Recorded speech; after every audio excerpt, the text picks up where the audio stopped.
नाज़रीन, सिंध जूं इस्पतालूं सुधारण वारो टास्क वज़ीर इंस्पेक्शन टीम हवाले कमेटियूं क़ाइमु कयूं वयूं। सिंध जे इस्पतालनि जा इंतज़ाम सुधारण वारो टास्क वज़ीर इंस्पेक्शन टीम जे चेयरमैन हवाले वज़ीर इंस्पेक्शन टीम जे चेयरमैन DG सिहत सां राब्तो करे इस्पतालनि बाबति ब्रीफिंग वरिती। 8 नवंबर ते सिहत खाते जो अहम इजलास तलब करे वरितो आहे। उन ॾिस में सिंध जे निगरान वॾे वज़ीर जस्टिस रिटायर मक़बूल बाकर पारां सरकारी इस्पतालनि जा ओचिता दौरा करण बावजूदि सरकारी इस्पतालनि में रुगो 10% बहितरी आई आहे।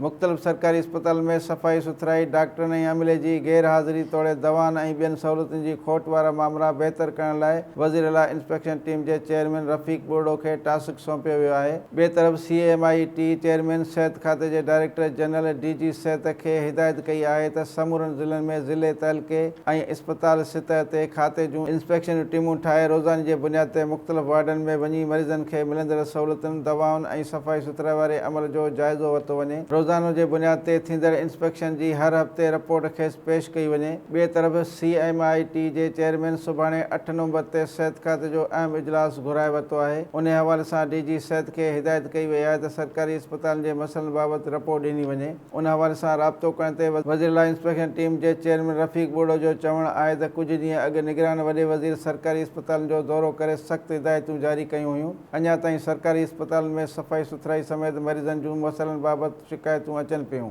हिन चयो त 8 नवंबर ते इजलास में इस्पताल जो निज़ाम सुधारण बाबति अहम फ़ैसिला कया वेंदा।